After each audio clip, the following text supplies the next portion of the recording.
Hi friends, आज हम बात करेंगे इंडियन इकोनॉमिक्स का एक टॉपिक जो काफी बार परीक्षा में पूछा जाता है और हमारे सिलेबस का भी हिस्सा है। तो इसके बारे में चर्चा करेंगे। सिलेबस के टॉपिक का नाम है हमारे मुद्रास्फीति, जिसे अंग्रेजी में कहते हैं इन्फ्लेशन। शुरुआत करते हैं आज का टॉपिक।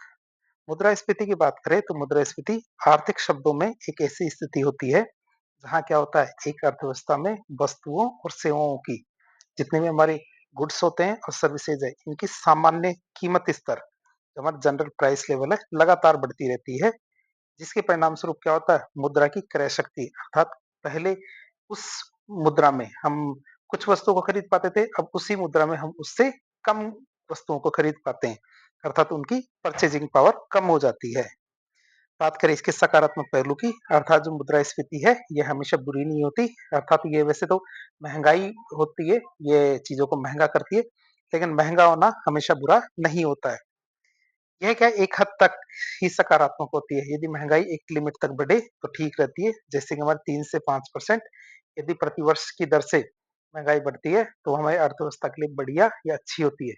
क्यों? क्योंकि इससे उत्पादकों को लाभ होता है और उच्च लाभ से वे क्या है, अधिक निवेश करते हैं, जिससे उत्पादन और रोजगार के नए नए अवसर भी सृजित होते हैं। जिससे क्या होता है, हमारे आर्थिक विकास के लिए ये बहुत ज्यादा जरूरी है। अब हम देखेंगे जो हमारी मुद्रास्फीति है, तो मुद्रास्फीति से संबंध में एक वक्र होता है। वक्र का नाम है हमारे फिलिप वक्र। कई बार परीक्षा में पूछा जाता है फिलिप वक्र क्या है और इसके पहलुओं के बारे में बताइए।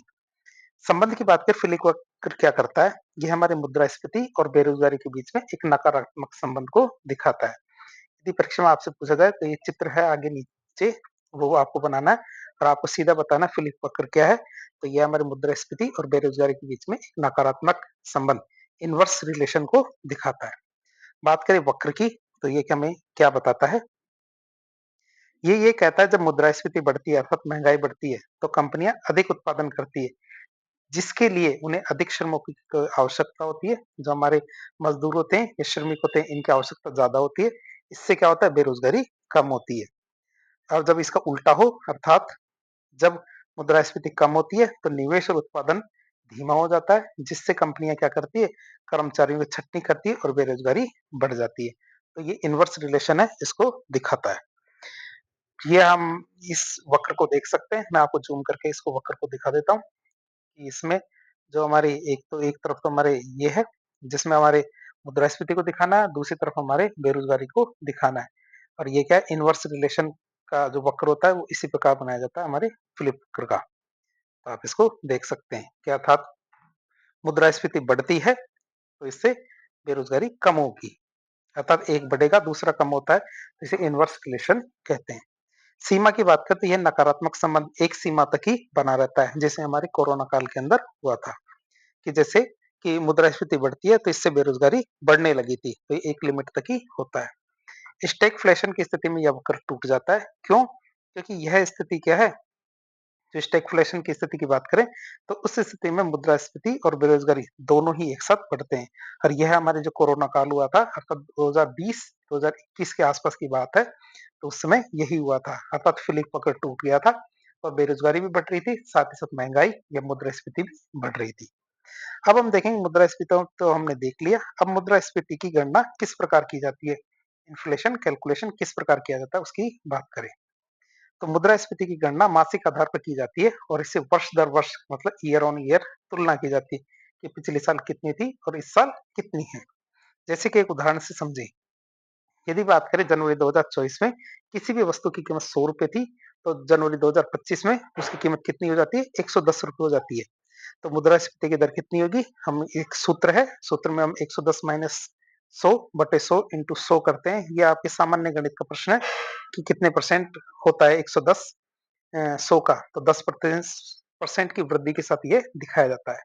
तो ये एक तरह से 10% की वृद्धि होती है और ये वृद्धि ये बताती है कि आपकी मुद्रा जो थी ना, उसकी क्रय शक्ति 10% कम हो गई है, अर्थात उतने रुपए में आप कुछ सामान कम ही खरीद पाओगे। यानी अब 100 रुपए की चीज खरीदने के लिए आपको 10 रुपए एक्स्ट्रा या 110 रुपए देने पड़ रहे हैं। अब हम देखेंगे मुद्रास्फीति के प्रकार। कई बार परीक्षाओं में ऐसे डायरेक्ट भी सवाल आते रहते हैं। तो मुद्रास्फीति को उसकी दर, कारकों और प्रकृति के आधार पर, आप इसे याद रखेंगे, मुद्रास्फीति को उसकी दर, कारकों और प्रकृति के आधार पर विभिन्न प्रकारों में बांटा गया है। जैसे सबसे पहले आता है दर के आधार पे देखें मुद्रास्फीति के प्रकार, तो सबसे पहला प्रकार आता है हमारा लक्षित मुद्रास्फीति, अर्थात सरकार कुछ लक्ष्य तय करती है कि मुद्रास्फीति कितने स्तर तक बढ़नी चाहिए। तो ये हमारी उर्जित पटेल समिति थी, उसने डिसाइड किया था कि हमारे भारत के अंदर 4 प्लस माइनस 2, इसका मतलब होता है 4, ये होता है ना प्लस माइनस 2 का मतलब है कि प्लस का मतलब तो 6 होता है और माइनस का मतलब 2 होता है। तो भारत के अंदर एक व्यवस्थित रूप से मुद्रास्फीति की दर कितनी होनी चाहिए? 6 और 2 के बीच में, अर्थात 2 और 6 के बीच में हमारी व्यवस्थित रूप से मुद्रास्फीति की दर होनी चाहिए। ना तो इससे कम होनी चाहिए, ना ही इससे ज़्यादा होनी चाहिए। ये इससे क्या होगा? हमारे देश की अर्थव्यवस्था काफ़ी अच्छे सुचारू रूप से बढ़ेगी। तो केंद्रीय बैंक के द्वारा ये निर्धारित सीमा है। विकासशील देशों में भी उच्च मतलब 3 से 5% और विकसित देशों में 1 से 2% के बीच में ये लक्ष्य रखा जाता है। तो हमने देखा लक्षित मुद्रास्फीति के बारे में। दूसरी मुद्रास्फीति आती है हमारे रेंगती हुई मुद्रास्फीति, जिसे क्राउलिंग, कई बार परीक्षाओं में हिंदी की बजाय अंग्रेजी में भी पूछ लिया जाता है, तो आपकी इनकी टर्मिनोलॉजी पता होनी चाहिए। तो रेंगती हुई मुद्रास्फीति मतलब क्राउलिंग, तो ये 3% से कम होती है। यदि मुद्रास्फीति की दर 3% से कम हो तो इसे रेंगती हुई या क्राउलिंग मुद्रास्फीति कहेंगे। ये कैसी होती है? सकारात्मक और स्वास्थ्यप्रद मुद्रास्फीति होती है, जो धीमी और नियंत्रित होती है। ये कैसी होती है? धीमी और नियंत्रित होती है।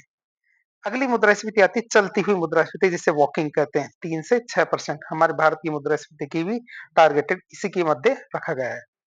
विकासशील देशों के लिए ये सकारात्मक मानी गई है और यह आर्थिक विकास को बढ़ावा देती है। अब इससे भी आगे बढ़ जाए, मतलब 6% से भी आगे बढ़ जाए, तो उसे रनवे कहेंगे।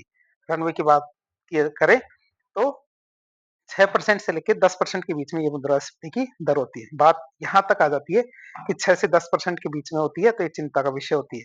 और हमारे केंद्रीय बैंक और सरकार नियंत्रण के कठोर उपाय अपनाती है, जैसे कि ब्याज दर बढ़ाना, और भी कई उपाय है जो हम आगे देखेंगे। उनके माध्यम से जो दौड़ती हुई मुद्रास्फीति या रनवे इन्फ्लेशन है, इसको नियंत्रित करने के प्रयास किए जाते हैं। अगला प्रकार देखें तो अगला प्रकार आता है हमारी गैलोपिंग मुद्रास्फीति। तो ये हमारे 10% से अधिक यदि मुद्रास्फीति की दर हो जाती है, तो इसे गैलोपिंग स्थिति कहते हैं, और जो कैसी होती है? अत्यधिक चिंताजनक की स्थिति होती है। इस पर का नियंत्रण पाने के लिए अप्रत्याशित मतलब अचानक और तुरंत उपाय और आक्रामक मौद्रिक और राजकोषीय उपाय अपनाने की आवश्यकता पड़ती है। यदि ये नहीं उपाय अपनाए जाएंगे, तो देश में मुद्रा की स्थिति बिल्कुल खराब हो जाएगी। अगला प्रकार आता है हमारा अतिस्फीति, मतलब हाइपर इन्फ्लेशन की बात करें, यदि मुद्रास्फीति की दर 50% से भी ज्यादा हो जाती है। बात करें अर्थव्यवस्था के लिए सबसे ज्यादा खतरनाक स्थिति है, अर्थात लोग मुद्रा में विश्वास करना ही बंद कर देते हैं। मुद्रा या मनी अपना मूल्य खो देती है और विनिमय प्रणाली बिल्कुल ध्वस्त हो जाती है। मतलब कोई भी विदेशी या देश का व्यक्ति उस मुद्रा को लेने के लिए तैयार नहीं है। क्यों? क्योंकि वह अपना मूल्य खोने लगती है। और ऐसा किन के साथ हुआ था? ये हमारे जिम्बाब्वे और वेनेजुएला देशों के अंदर ऐसी स्थिति आ चुकी है। इसके बाद आता है हमारा प्रकृति के आधार पर इन्फ्लेशन या मुद्रास्फीति के प्रकार देखें। तो हमारे कुछ प्रकार देखते हैं, कई बार परीक्षा में सीधे सीधे भी पूछे जाते हैं। जैसे एक स्थिति आती है हमारी विस्फीति या फिर डिसइन्फ्लेशन।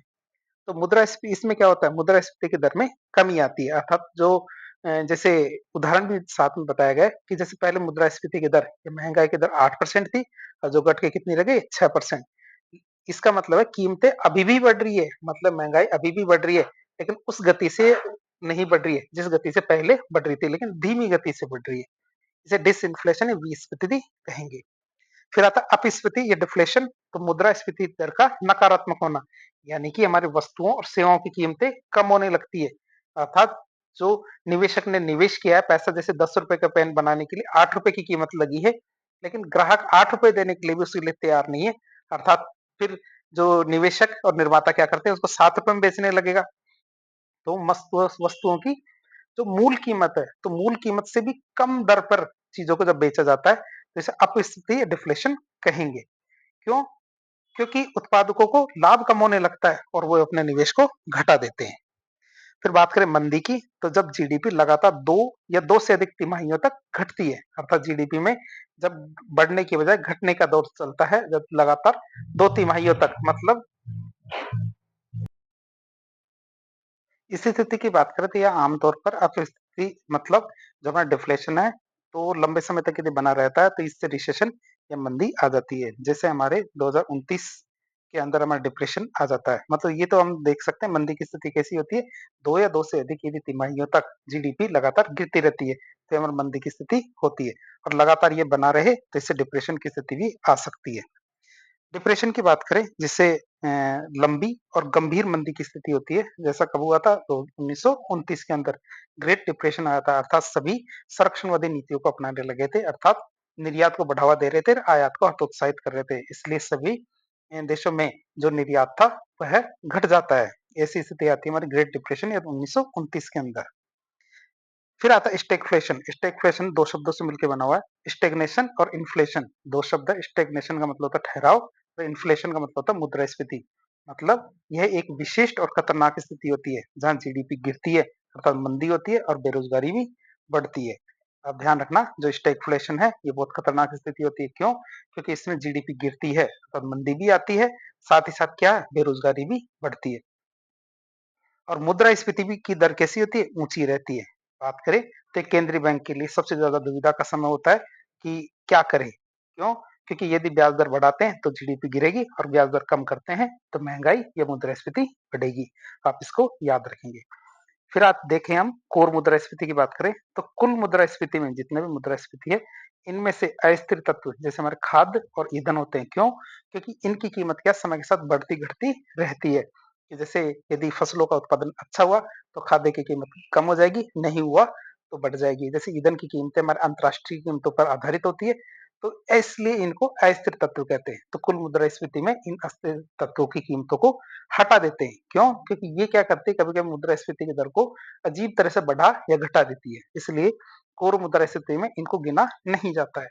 तो ये आरबीआई के नियंत्रण में तरलता के कारण उत्पन्न होने वाली मांग जनित मुद्रास्फीति को सटीक रूप से मापती है। इसलिए इसे क्या कहते हैं कोर मुद्रास्फीति। ध्यान रखना इसमें कुल मुद्रास्फीति में अस्थिर तत्वों को शामिल नहीं करते हैं। फिर आती है हमारी हेडलाइन मुद्रास्फीति। तो हेडलाइन मुद्रास्फीति की बात करें तो हेडलाइन मुद्रास्फीति किसी अर्थव्यवस्था में वस्तुओं और सेवाओं की पूरी टोकरी मतलब basket of goods and service जितनी भी है उन पर आधारित मुद्रास्फीति की कच्ची और आधिकारिक माप होती है। इसे हम क्या कहते हैं हेडलाइन मुद्रास्फीति। फिर आते हैं तिरछी मुद्रास्फीति। तिरछी मुद्रास्फीति की बात करें तो यह मुद्रास्फीति एक विशिष्ट मुद्रास्फीति का एक विशिष्ट प्रकार होता है जहाँ केवल कुछ ही उत्पादों की कीमतों में अत्यधिक वृद्धि होती है अर्थात सभी वस्तुओं में की कीमतों में वृद्धि नहीं होती है, केवल कुछ वस्तुएं होती है जिनमें वृद्धि हो जाती है। इससे महंगाई नहीं मान सकते लेकिन फिर भी इसे गिना तो जाएगा, इसीलिए इसको क्या कहते हैं तिरछी मुद्रास्फीति। जैसे हमारे प्रोटीन मुद्रास्फीति, खाद्य मुद्रास्फीति। प्रोटीन मुद्रास्फीति का मतलब है केवल प्रोटीन उत्पादक जो वस्तुएं हैं ये प्रोटीन की वस्तुएं हैं उनकी कीमतें बढ़ना। खाद्य मुद्रास्फीति मतलब खाने पीने की चीजों की कीमत में बढ़ना। ये हमारी तिरछी मुद्रास्फीति होगी अर्थात ये किसी विशिष्ट जो सामान है, वस्तु है, सेवा है, उनके मूल्य में ही वृद्धि हो रही है, सबके में नहीं। अब बीच में हमने 2 कॉन्सेप्ट देखे थे हेडलाइन और कोर मुद्रास्फीति। कई बार परीक्षा में पूछ लिया जाता है इन दोनों में अंतर बताइए। तो हम यहाँ हेडलाइन मुद्रास्फीति लिखेंगे, यहाँ कोर मुद्रास्फीति लिखेंगे। अब बात करें इनमें कौन-कौन सी चीजें शामिल की जाती है तो हेडलाइन मुद्रास्फीति में सभी वस्तुएं और सेवाएं इसमें खाद्य और ईंधन सहित शामिल किया जाता है। क्योंकि कोर मुद्रास्फीति में क्या खाद्य और ईंधन दोनों को छोड़कर जितनी भी वस्तुएं सेवाएं होती है उनको शामिल किया जाता है। अब माप का उद्देश्य की बात करें तो इससे क्या है हेडलाइन मुद्रास्फीति से जनता के लिए जीवन यापन की वास्तविक लागत को दिखाया जाता है। देखिए कोर मुद्रास्फीति की बात करें तो अर्थव्यवस्था में अंतर्निहित और स्थायी मांग दबावों की मापना ये हमारे कोर मुद्रास्फीति का सबसे बड़ा लक्ष्य या उद्देश्य होता है। बात करें हमारे अस्थिरता की तो अधिक अस्थिर होता है हमारा जो हेडलाइन मुद्रास्फीति है ये अधिक अस्थिर है। क्यों? क्योंकि ये मौसम और अंतर्राष्ट्रीय तेल की कीमतों पर निर्भर करता है अर्थात इससे कीमतें बढ़ जाती है। जबकि हमारा कोर मुद्रास्फीति क्या है कम अस्थिर होता है, ज्यादा स्थिर होता है। अब इसके नीतिगत क्या उपाय करेंगे? जो हमारे हेडलाइन मुद्रास्फीति की बात करें तो यह वह आधिकारिक दर है जिसे आरबीआई को लक्ष्य सीमा 4 प्लस माइनस 2 के भीतर रखना होता है हेडलाइन को। और कोर मुद्रास्फीति की बात करें तो मौद्रिक नीति के निर्णय लेते समय आरबीआई के द्वारा अधिक ध्यान केंद्रित किया जाता है किससे? कोर मुद्रास्फीति के अंदर। अब हम देखेंगे जो मुद्रास्फीति की बात करें तो कारकों के आधार पर मुद्रास्फीति के क्या प्रकार होंगे? तो मुद्रास्फीति के 2 प्रकार होते हैं कारकों के आधार पे। एक होता है हमारा लागत जनित मुद्रास्फीति, एक होता है हमारा मांग जनित मुद्रास्फीति। कई बार परीक्षा में दोनों से सवाल आते हैं। बात करें क्या है लागत जनित मुद्रास्फीति या कॉस्ट पुश इन्फ्लेशन की बात करें तो ये तब होती है जब उत्पादन की लागत बढ़ जाती है जिससे उत्पादक बढ़ी हुई लागत को ग्राहकों पर क्या है कीमतों के रूप में डाल देता है कि जैसे किसी भी सामान को बनाने में खर्चा ज्यादा आ रहा है तो वह कीमत बढ़ा देगा। जैसे कच्चे माल, मजदूरी, किराया, ब्याज दरें, अप्रत्यक्ष कर, जीएसटी, परिवहन लागतों में वृद्धि। जब इस प्रकार की लागतों में वृद्धि होती है तो उत्पादक क्या करता है, बढ़ी हुई लागत को ग्राहकों पर लाद देता है या डाल देता है। फिर मांग जनित मुद्रास्फीति की बात करें तो ये तब होती है जब बाजार में वस्तुओं और सेवाओं की कुल मांग उनकी आपूर्ति से ज्यादा हो जाती है। और ये क्या होता है, आमतौर पर अर्थव्यवस्था में अत्यधिक लिक्विडिटी या तरलता के कारण होता है। जब पैसा मार्केट में बहुत ज्यादा आ जाता है तब होता है मांग जनित मुद्रास्फीति। इसका कारण क्या है, जनसंख्या वृद्धि, आय का उच्च स्तर, बाजार में तरलता, पैसों की आपूर्ति का बढ़ना, ब्याज दरों में कमी, अप्रत्यक्ष करों में कमी, सरकारी व्यय में वृद्धि होता है, काला धन, विदेशी पूंजी का अंतर्भाव। तो ऐसे कई कारण हो सकते हैं जिनकी वजह से हमारे मांग जनित मुद्रास्फीति होती है, जब बाजार में कीमत बढ़ने लगती है। मतलब ये है हमारे अत्यधिक लिक्विडिटी या अत्यधिक तरलता की वजह से ये हमारे मांग जनित मुद्रास्फीति होती है। अब हम देखेंगे मुद्रास्फीति की गणना के सूचकांक कौन कौन से हैं। तो सूचकांक की बात करें तो मुद्रास्फीति की गणना दो मुख्य दृष्टिकोणों से की जाती है, जिसके लिए दो प्रमुख सूचकांक काम में लिए जाते हैं, इंडेक्सेस काम में लिए जाते हैं। और वो कौन कौन से हैं, दो देखें। एक तो तुम्हारा थोक मूल्य सूचकांक जिसे डब्ल्यूपीआई कहते हैं, एक होता है हमारा सीपीआई जो उपभोक्ता मूल्य सूचकांक। मूल दृष्टिकोण, अब इनको अंतर के रूप में देखेंगे हम। मूल दृष्टिकोण की बात करें तो थोक विक्रेता के दृष्टिकोण से कीमतों में परिवर्तन की गणना की जाती है थोक मूल्य सूचकांक में, और उपभोक्ता के दृष्टिकोण से कीमतों में परिवर्तन की गणना की जाती है तो हमारे किसके अंदर, सीपीआई के अंदर, अर्थात जो हमारे अंतिम उपयोगकर्ता उसकी दृष्टि से गिना जाएगा। बात करें मापी जाने वाली कीमतों की तो इसके अंदर डब्ल्यूपीआई के अंदर वस्तुओं के थोक स्तर पर लेन देन मूल्य शामिल किए जाते हैं, जबकि सीपीआई के अंदर वस्तुओं और सेवाओं के खुदरा मूल्य स्तर पर मूल्य देखे जाते हैं। तो आप देख सकते हैं डब्ल्यूपीआई में थोक स्तर पर और सीपीआई में खुदरा स्तर पर। बात करें इसके अंदर कौन कौन सी मदें शामिल की जाती है तो डब्ल्यूपीआई में केवल वस्तुओं को शामिल किया जाता है, जबकि सीपीआई में वस्तुओं और सेवाओं दोनों को ही शामिल किया जाता है। बात करें सेवाओं के समावेश की तो हमारे डब्ल्यूपीआई में सेवाओं को शामिल नहीं किया जाता, जबकि सीपीआई के अंदर हमारे सेवाओं को शामिल किया जाता है, जैसे हमारी शिक्षा, स्वास्थ्य, परिवहन, इस प्रकार की सेवाओं को भी शामिल किया जाता है। बात करें इनके प्रकार की तो डब्ल्यूपीआई चार प्रकार का होता है, जैसे हमारा डब्ल्यूपीआई प्राथमिक वस्तुएं, डब्ल्यूपीआई ईंधन और ऊर्जा, डब्ल्यूपीआई विनिर्मित वस्तुएं और डब्ल्यूपीआई मुख्य। तो इस तरह हमारे चार प्रकार हैं। तो डब्ल्यूपीआई प्राथमिक वस्तुओं में 117 वस्तुएं, डब्ल्यूपीआई ईंधन और ऊर्जा में 16 वस्तुएं, डब्ल्यूपीआई विनिर्मित वस्तुएं 564 होती है। तो इस तरह टोटल कितनी हो गई हमारी 697 वस्तुएं हो गई है। आगे हमारे चार प्रकार हमने देख लिए डब्ल्यूपीआई के।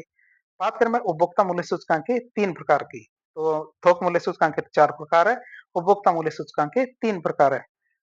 इसमें पहला प्रकार है सीपीआई ग्रामीण, इसमें 448 वस्तुएं हैं। उपभोक्ता मूल्य सूचकांक सीपीआई शहरी, इसमें 460 वस्तुएं। उपभोक्ता मूल्य सूचकांक सीपीआई ग्रामीण और शहरी, इसमें 460 वस्तुएं। तो इस तरह हम देख सकते हैं डब्ल्यूपीआई के चार प्रकार है और सीपीआई के तीन प्रकार है। डब्ल्यूपीआई के चार कौन कौन से, प्राथमिक वस्तुएं, ईंधन और ऊर्जा, विनिर्मित वस्तुएं और कोर या मुख्य। और सीपीआई के कौन से हैं, एक तो सीपीआई ग्रामीण, सीपीआई शहरी, सीपीआई ग्रामीण और शहरी। बात करें इन इंडेक्सेस की तो इनको जारी कौन करता है, तो डब्ल्यूपीआई की जारी की बात करें तो वाणिज्य और उद्योग मंत्रालय के जो आर्थिक सलाहकार कार्यालय ये हमारे डब्ल्यूपीआई को जारी करता है। तो सीपीआई की बात करें तो सीपीआई को कौन जारी करता है, सीपीआई की बात करें तो सांख्यिकी और कार्यक्रम कार्यान्वयन मंत्रालय, सांख्यिकी और कार्यान्वयन, सांख्यिकी और कार्यक्रम कार्यान्वयन मंत्रालय का जो राष्ट्रीय सांख्यिकी कार्यालय एनएसओ है ये इसे जारी करता है। ये हमारे सीपीआई की बात करें तो सीपीआई को जारी करता है। बात करें खाद्य पदार्थों पर भार की, खाद्य पदार्थों पर भार की बात करें तो डब्ल्यूपीआई में इस पर भार कम रखा गया अर्थात 20% रखा गया है, जबकि सीपीआई के अंदर इसको ज्यादा अर्थात 45% रखा गया है। जिससे क्या होता है, उपभोक्ता के उपभोग पैटर्न को इसमें दर्शाया जाता है।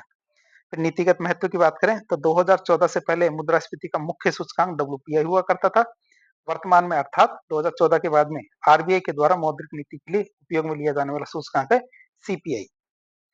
बात करें कवरेज की तो पूरे भारत के लिए डब्ल्यूपीआई की बात करें तो पूरे भारत के लिए एक ही सूचकांक की गणना होती है, क्षेत्रीय डब्ल्यूपीआई नहीं होता। सीपीआई की बात करें तो सीपीआई ग्रामीण, सीपीआई शहरी, सीपीआई संयुक्त मतलब रूरल और अर्बन दोनों जारी किए जाते हैं और ये क्षेत्रीय स्तर पर भी उपलब्ध होता है। बात करें आधार वर्ष की तो डब्ल्यूपीआई का आधार वर्ष 2011-12 है और यही आधार वर्ष हमारे सीपीआई का भी है। कब जारी किया जाता है? तो डब्ल्यूपीआई हमारे प्रत्येक महीने की 14 तारीख को जारी किया जाता है, जबकि हमारे सीपीआई प्रत्येक माह की 12 तारीख को जारी किया जाता है। इस तरह हमने डब्ल्यूपीआई और सीपीआई दोनों में अंतर देख लिया। एक और इंडेक्स आता है जिसे कहते हैं हम उत्पादक मूल्य सूचकांक, जिसे प्रोड्यूसर प्राइस इंडेक्स भी कहते हैं। तो उत्पादक मूल्य सूचकांक के तहत क्या है, कीमतों में वृद्धि की गणना उत्पादक के दृष्टिकोण से की जाती है। तो डब्ल्यूपीआई के अंदर तो थोक स्तर पे और सीपीआई के अंदर उत्पादक उपभोक्ता के स्तर पे और हमारे पीपीआई ये उत्पादक मूल्य सूचकांक के अंदर उत्पादक के दृष्टिकोण से की जाती है। जो हमारे पीपीआई है तो पीपीआई में वस्तु और सेवा दोनों को ही शामिल किया जाता है। बात करें लेकिन ये भारत के अंदर इस इंडेक्स का उपयोग नहीं किया जाता है।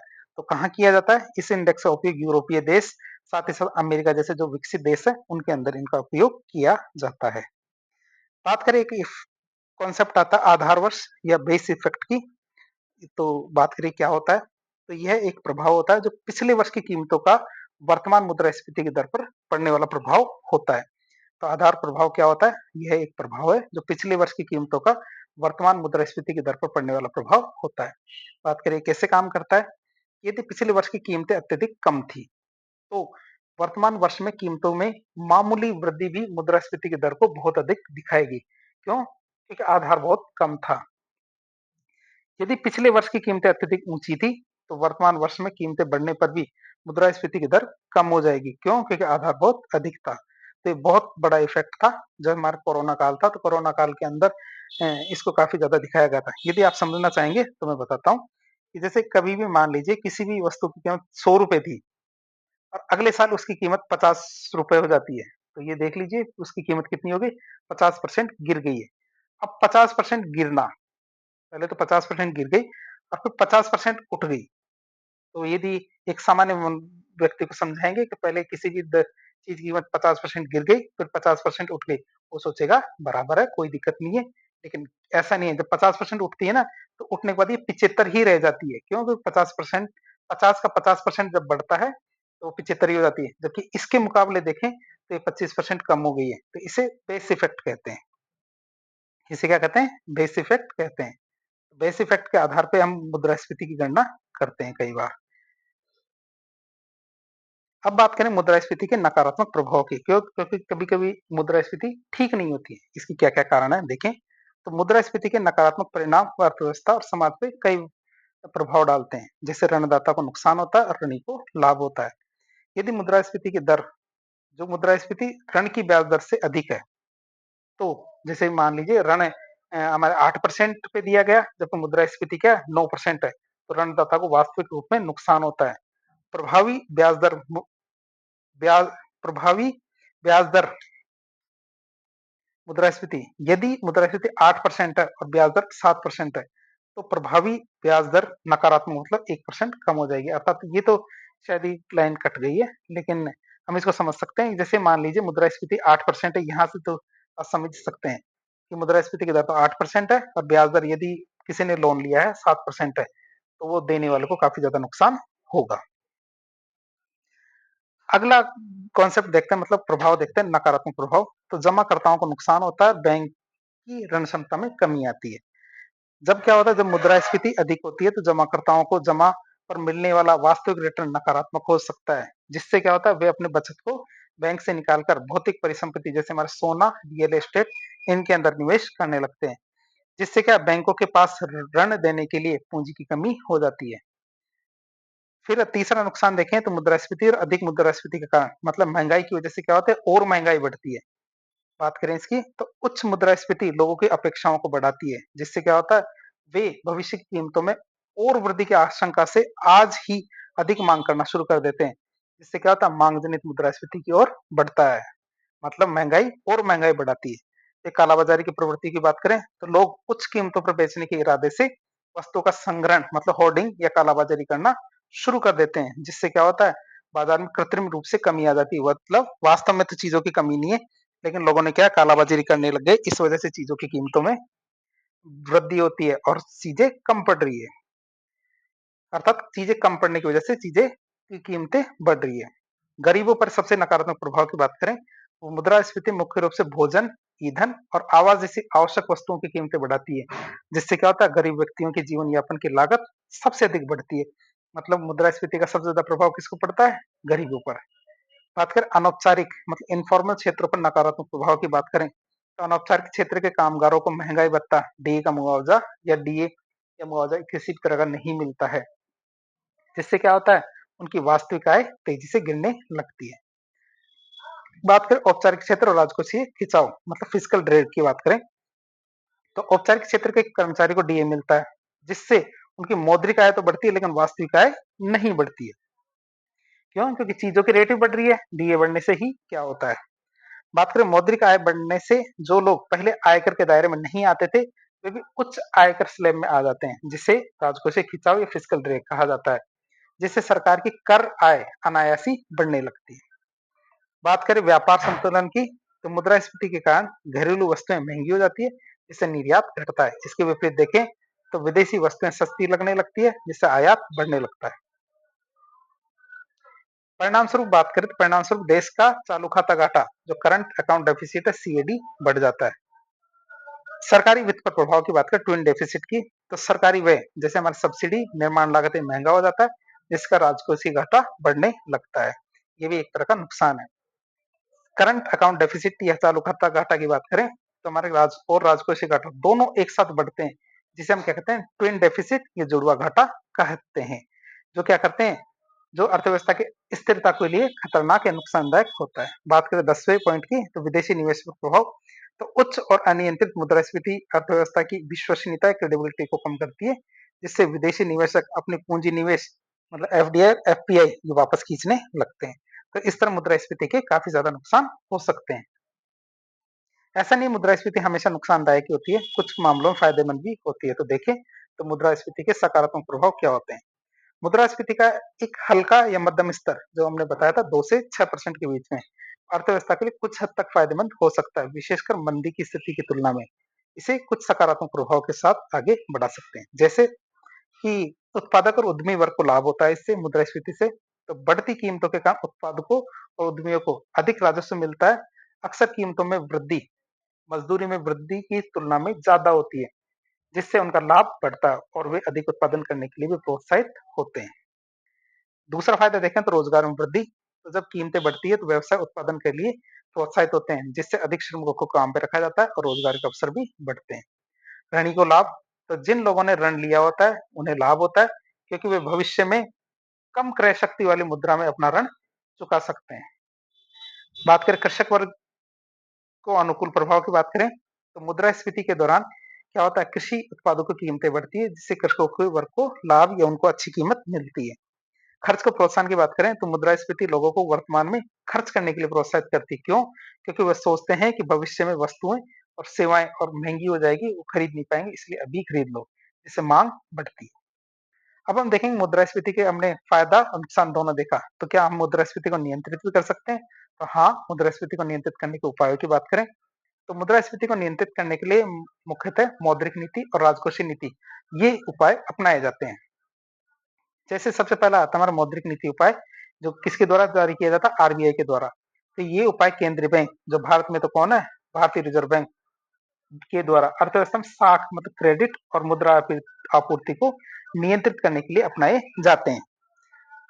बात करें हमारे ब्याज दरों में वृद्धि की तो ये क्या करते हैं मौद्रिक नीति उपाय में ब्याज दरों में वृद्धि की जाती है। तो आरबीआई रेपो दर और बैंक दर जैसी जो नीतिगत दरों को बढ़ाता है, जिससे क्या होता है बैंकों के लिए उधार लेना और भी महंगा हो जाता है, जिससे अंततः क्या होता है उपभोक्ताओं और व्यवसायों के लिए ऋण महंगा हो जाता है, जिससे उधार लेना कम हो जाता है, खर्च कम होता है और बाजार में पैसे का प्रभाव घट जाता है।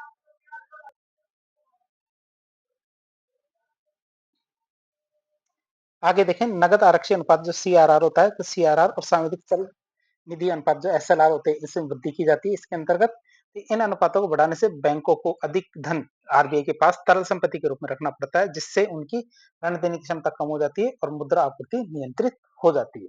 तो ये हमने जो मौद्रिक नीति देखी जो आरबीआई के द्वारा की जाती है। अब हम देखेंगे राजकोषीय नीति उपाय जो किसके द्वारा किए जाते हैं? सरकार के द्वारा किए जाते हैं।